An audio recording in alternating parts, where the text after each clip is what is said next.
My son told me with a smile on his face that I wouldn't get a single cent from my ex-husband's $34 million will. He said it like it was justice, like I had earned my place at the bottom of the list, and I believed him.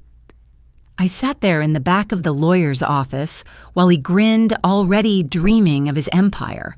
But then the lawyer cleared her throat, flipped one page, and read a single sentence. His smile didn't just disappear, it shattered. And in that moment, I understood Franklin had left me something far more powerful than money. He'd left me the truth. I'm Sabine Monroe, a mother, a woman who kept quiet for too long. And today, I'm finally telling my story not to take anything back, but to remind myself I was never invisible. Before I share my story, I want to know you are here with me. Just say listening in the comments or let me know where you are. I love hearing how far my story reach. Sometimes even the smallest connection can make a story feel heard. Thank you. And now, here's my story. And if my words resonate with you, please don't forget to subscribe to this channel. It helps more than you think. And honestly, it's how I know my voice isn't just echoing into silence. The call came while I was on my knees scrubbing spilled coffee off the cracked tiles of my kitchen floor. The late April sun was crawling across the wall, golden and slow, while the phone rang like it had something urgent to say. I ignored it the first time, then the second. It kept ringing. By the fifth call, I stood up, dried my hands on the hem of my shirt, and picked up the receiver like it weighed more than it should. "This is Sabine Monroe," I said, already bracing for bad news. I've learned that unexpected calls rarely bring anything else. "Mrs. Monroe, this is Regina Creighton from Halberg and Leeds in Seattle. I'm calling regarding Mr. Franklin Halberg." She didn't need to say more. The room slowed. My breath caught somewhere between memory and dread. I hadn't spoken to Franklin in years. I hadn't heard his voice since the final divorce proceeding. But even then, his name still carried weight in my chest, like it was stitched into my breathing. "He passed away 2 days ago," she continued. "It was sudden. A stroke." I sat down on the edge of the dining chair, the one with the worn-out cushion and a leg that always creaked under me. "Was anyone with him?" "No," she said, her tone clipped and professional. "He was alone at home." "I'm sorry, Mrs. Monroe. There's also a legal matter I need to inform you of. You've been listed as a named beneficiary in his will. We'd like you to attend the reading. It's scheduled for this Friday after the memorial service." I didn't say anything right away.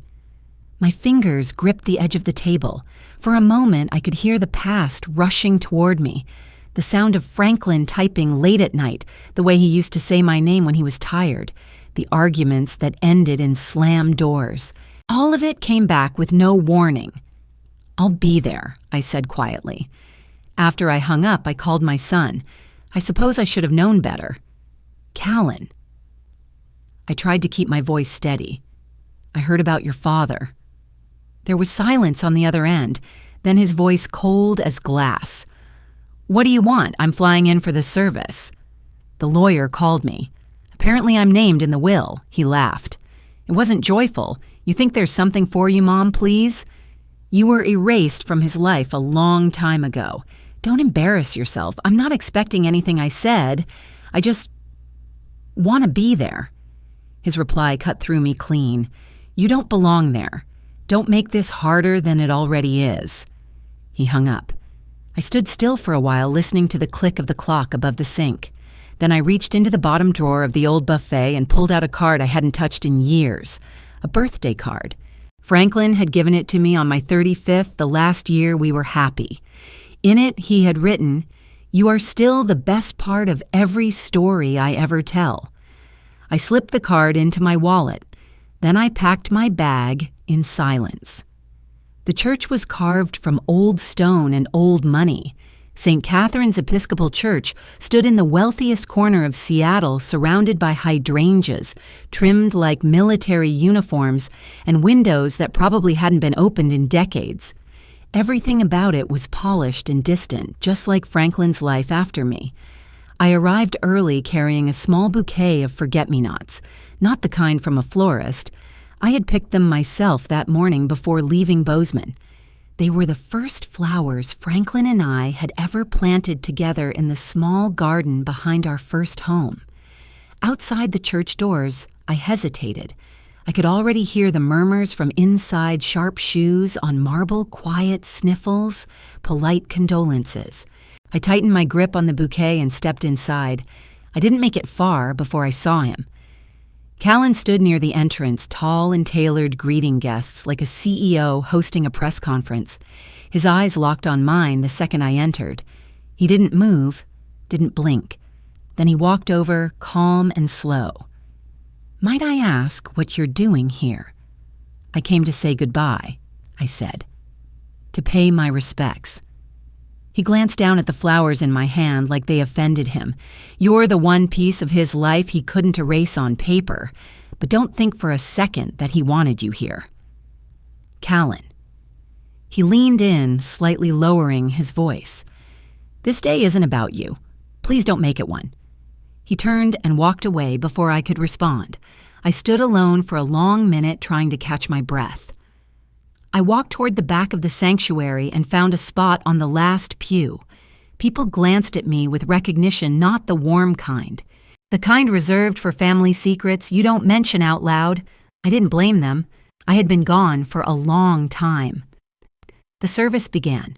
Familiar faces lined the first few rows, business partners, colleagues, donors. They spoke of Franklin as a visionary, a builder, a man who never backed down from a fight. No one mentioned that he used to write poetry in the margins of newspaper drafts, or that he once stayed up 3 nights straight, helping me design a newsletter for my 5th grade class. They didn't know that version of him. As I sat there, the music began. A woman stepped forward and began singing a soft, haunting melody. It only took 3 notes for me to recognize it. Lullaby for the Lost.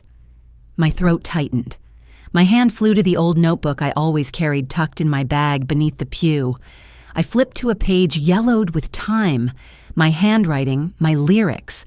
I had written that song for him in 1993 when he almost died in a car accident on a snowy Montana road. No one else knew about it. He'd once called it our secret song. Yet here it was, sung at his funeral, requested by him. I looked up at the stained glass light breaking through like fractured memory, and for the first time in years, I felt something soft settle in my chest. Maybe I hadn't been erased completely. I stayed through the whole service, though no one spoke to me. I kept my eyes on the floor, hands folded tightly around the notebook in my lap, not out of fear or shame, but out of quiet defiance. He remembered. And that meant I hadn't imagined the whole thing. Regina Creighton's office sat inside a stone building downtown that looked like it hadn't been touched since the early 1900s. Thick walls, narrow windows, mahogany trim. The kind of place that made you sit straighter without even realizing it. I sat at the far end of the long wooden table across from Callan and 2 sharp-suited associates who looked like they'd been born holding contracts. Callan leaned back in his chair, arms folded, smugness practically rising off him like steam. Regina adjusted her glasses and opened the folder in front of her. The total estimated value of Mr. Hallberg's estate stands at approximately $34.2 million. She began her tone flat but firm. Mr. Hallberg made significant amendments to his estate plan 14 months ago. He requested that both of you be present for the reading. Callan chuckled. Then let's get on with it. The first page was straightforward. Assets, accounts, properties listed one by one. Then came the real thing. To Callan, James Hallberg, Regina. Read, I bequeath the property at Crystal Pines, Colorado, along with its contents and assets and the amount of $500,000 to be withdrawn from my primary account. This is contingent on his continued executive leadership of Hallberg Media for a minimum of 2 years, with no restructuring of the company's board or operations during that time. Callan's grin didn't budge, but I saw the shift in his shoulders. His jaw tightened slightly. He hadn't expected conditions, but he still thought he'd won. Regina turned the page.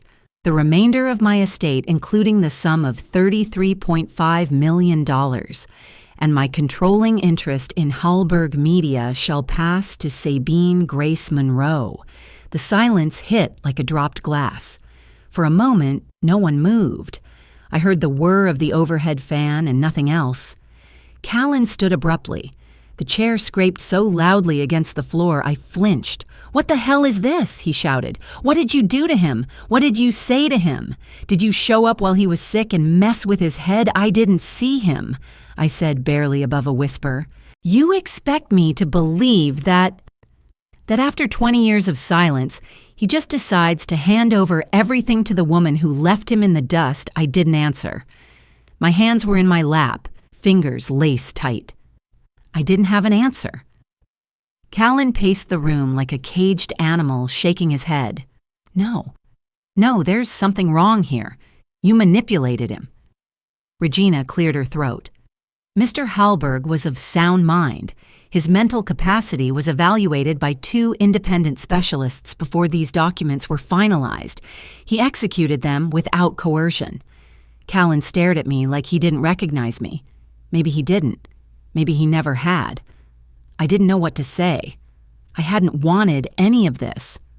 I'd come to say goodbye. I hadn't expected this. Regina reached into the folder and pulled out a sealed yellow envelope. She handed it to me carefully, as if it were glass. He also left a handwritten letter. "For you. He instructed me to give it only if you requested it." I stared at the envelope. It was heavy in a way that had nothing to do with paper. "Not yet," I said. I tucked it into my purse and stood. I didn't look at Callan when I left. The hotel lobby was mostly empty when I returned. It was just past 5.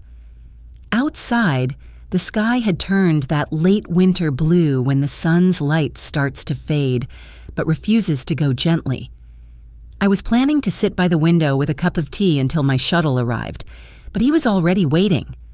Callan was leaning against the wall near the elevators, his arms crossed, eyes locked on mine. He didn't speak until I was only a few feet away. "Come with me," he said. We stepped into a side corridor off the main lobby. The air was colder there. Or maybe that was just him. "You going to explain?" he asked. "I can't explain what I don't understand." He laughed bitterly. "Of course. The innocent act. Classic. I didn't ask for this," I said, "but you took it. I haven't touched a cent. That doesn't matter." The moment Regina read that sentence, "You became the most powerful person in a company I spent my whole life building. I thought your father built it. He gave me everything, trusted me, trained me. You were gone. You were 8 when I left." His jaw clenched. He was going to give me the company. Did you know that I shook my head? "Last month," he said. He called me in, told me we'd finalize the transfer. He even had the lawyers draft the initial papers. And then he changed his mind. I didn't speak.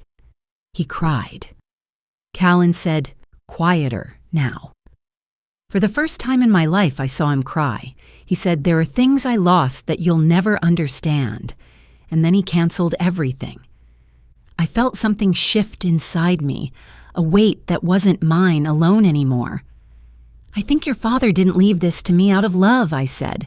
"I think he left it because he couldn't carry it anymore, because he knew it needed someone who remembered who he was before the suits and stock options."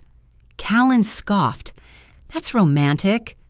"No, it's responsibility. You really think you're going to walk into that boardroom and they'll just fall in line behind you? I don't expect that." He pulled a folded piece of paper from his pocket and handed it to me. Read it. It was a memo, internal, signed by 7 board members. Their names were familiar. Most of them had been with the company since Franklin's early years. "We oppose the appointment of Sabine Monroe to any executive or leadership capacity within Hallberg Media," it read. "They'll eat you alive," Callan said. I looked up at him. There was no malice in his eyes anymore, only certainty. "Then I won't go in as prey," I said.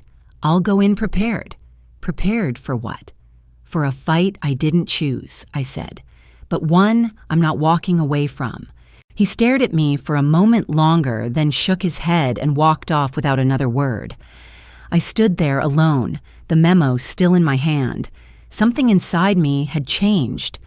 I wasn't scared anymore. The elevator doors opened on the 22nd floor with a quiet chime. For a moment I hesitated. My reflection stared back at me in the mirrored wall, hair pinned neatly, blazer-pressed expression unreadable. But my hands were cold. I stepped out into the executive wing of Hallberg Media where the walls were glass and the silence felt expensive. I walked past framed photographs of awards, charity galas, press releases. Then I saw it etched in silver on the building's digital directory board executive office, Sabine G. Monroe. It didn't feel real. Inside, Regina waited with a clipboard and a neutral smile. Everything's been prepped. Your name is officially listed on all internal systems. But Sabine, you should know something. She led me to the office. It was Franklin's. Barely changed. His globe still spun slowly on the corner shelf, the leather chair still creaked under weight, but the room felt colder, like it knew something had ended. Regina set the clipboard down. There are murmurs, Sabine. Department heads have started visiting one by one, not openly hostile, but... She gave a tight smile. They all suggest you should consider stepping aside and letting someone with more operational experience handle the transition. I expected that. And there's something else. This morning, I was forwarded an internal Slack thread. Some mid-level execs are saying your presence is symbolic, that you're just a placeholder and that eventually things will course correct. You mean Callan? She didn't answer. I nodded and sat at the desk. The silence felt different now. Not heavy alive, a battlefield waiting for its first step. That afternoon, I opened my inbox and found a single email, no sender name. The subject line, "You deserve to know." Attached was a short video file. I clicked. The footage was grainy, pulled from an internal security camera. Franklin stood alone in his office. His back was to the camera. His voice was soft but steady. "If I die," he said, "give everything to Sabine. She's the only one who never used power for herself. She doesn't need it. That's exactly why she should have it." The video ended. I sat still for a long while, the cursor blinking beside the file name. That night, I called for a board meeting. Emergency status. They gathered the next morning. 11 men and women in tailored suits, tight expressions, practiced smiles. Callan arrived last, as if expecting applause. "I assume you're here to announce your withdrawal," he said, sitting back. "No," I said. "I'm here to propose something else." I stood. "I will take the executive reins temporarily. 90 days. If I cannot prove my leadership, if the company suffers, I will step down, no contest. But I will not walk away from this. Not now. Not when the person who built this trusted me more than anyone else in this room." Silence, then murmurs. Callan laughed once quietly. "That's brave." I didn't respond. I simply handed Regina the signed declaration. That night, as I sat reviewing company reports in my hotel room, my phone lit up. A message from Human Resources. The subject, request for meeting. Ray Dennison. The body read, "I was Mr. Hallberg's personal assistant for 10 years. Before he passed, he entrusted me with a document no one else knows exists. I believe you should see it." I agreed to meet her the next morning, not at the office, but at a small cafe near Pike Place, once a dusty journalism hub where Franklin and I had shared our first ever date. Ray was already seated when I arrived, nursing a black coffee in a chipped mug. She looked older than I remembered, though we had never been close. She wore no makeup, no smile, just a quiet steel in her eyes. "I didn't know if you'd come," she said. "I didn't know if I should," I replied. She pulled a manila folder from her worn tote bag. "Franklin wrote this 3 months before he died. It's not a legal document, but it's the last honest thing I think he ever put on paper. I opened the folder.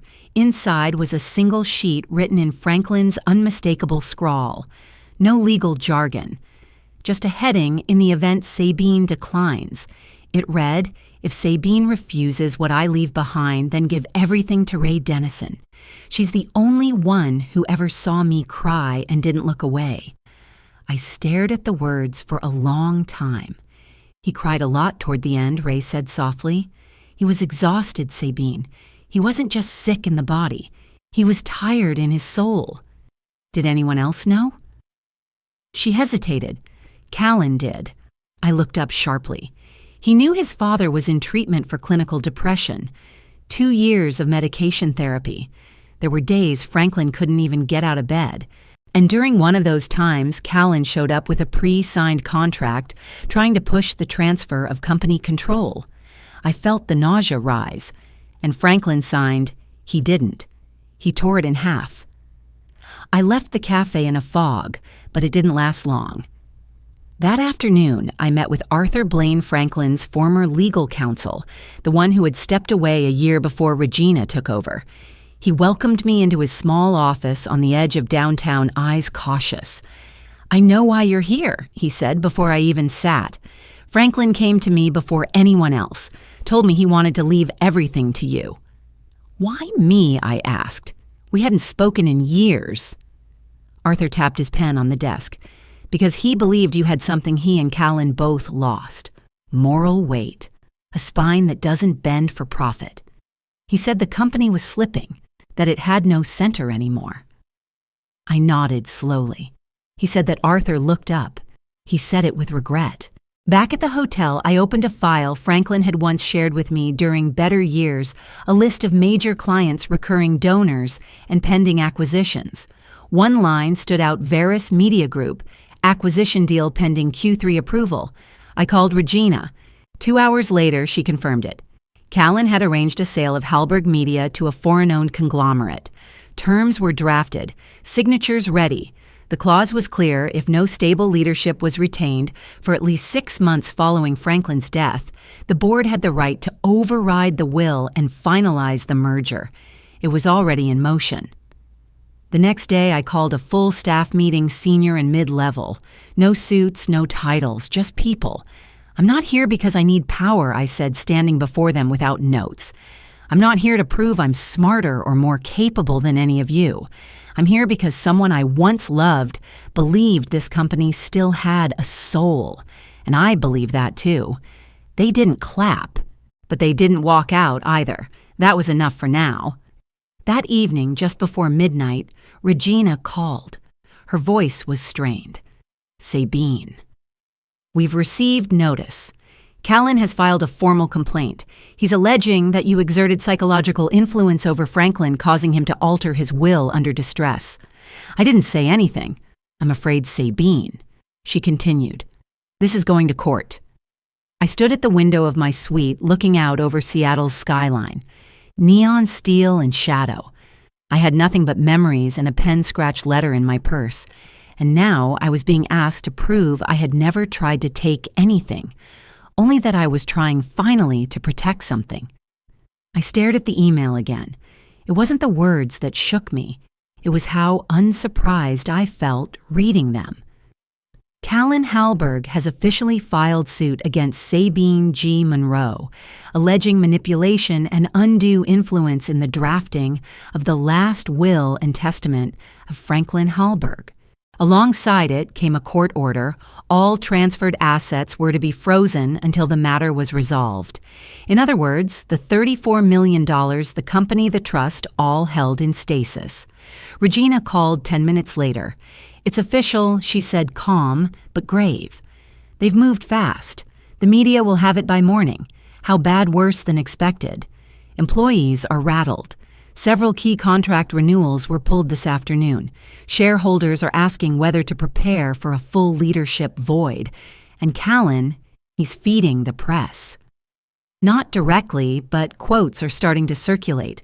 Things like, "She showed up after 20 years and took everything," and "he wasn't in his right mind." I looked out my hotel window. The sky was dark and cloudy. What are my options? Regina hesitated. We can negotiate privately. Accept a partial settlement? You walk away with a fraction of what's owed, no trial. Or I fight. Yes. I didn't answer right away. Instead, I opened the drawer beside my bed and pulled out the golden envelope I had kept sealed for weeks. Franklin's letter, the one Regina had handed me the day of the will reading. I had promised myself I wouldn't open it unless I had no other path forward. I broke the seal. His handwriting was familiar, but not as steady as I remembered. Still, each line carried weight. Sabine, if you're reading this, then I wasn't brave enough to say it to your face. I didn't leave this to you out of love. I left it because I trusted you. I left it because you always carried the thing I tried to bury your conscience. I rewrote the will after speaking with Ray. She reminded me of something I forgot. Power means nothing without someone willing to bear its weight the right way. You were always that person. You still are. I read the letter twice. Then I folded it carefully and pressed it to my chest. The next morning, I called an all-hands internal meeting, employees, board members, even interns. I asked Regina to read Franklin's letter in full, every word, no edits. When she finished, I stepped forward. I know some of you still see me as an outsider. I know some of you think I took what wasn't mine. So let me be clear, if you believe I'm unworthy of the trust Franklin placed in me, say it. I will walk away, but I will not do it in silence. There was no applause, but also no one left. That afternoon, Ray came to my office holding a flash drive. I never wanted to use this, she said, but he knew this might happen. On the drive was a recording, Franklin's voice, raw and angry. He was on the phone. If you threaten your mother with legal action one more time, he said to Callan, I'll rewrite the will again. You may inherit money, Callan, but you will never inherit what you lack principles. We both sat in silence after listening. The room seemed to exhale. Within hours, Callan responded. Not to me, not to Regina, to the public. She's fabricating, he told the press. He's dead. He can't defend himself. I'll take this to federal court if I have to. I wrote my reply that evening and released it as a press statement. I will go to court, not to defend my name, but to defend the final choice of a man who, despite everything, tried to make something right before the end. The Seattle Superior Court held the preliminary hearing in a stone building that felt both grand and cold. The gallery was half full with reporters, lawyers, and employees. Callan sat across from me, jaw-clenched eyes narrowed with something that wasn't quite hatred, more like fear in a costume. His team began with 3 points. Franklin Hallberg was not of sound mind in his final months. I had reappeared at a suspiciously convenient time, and the will bore signs of influence, emotional, if not outright coercive. Then Regina stood. She didn't raise her voice. She didn't pace.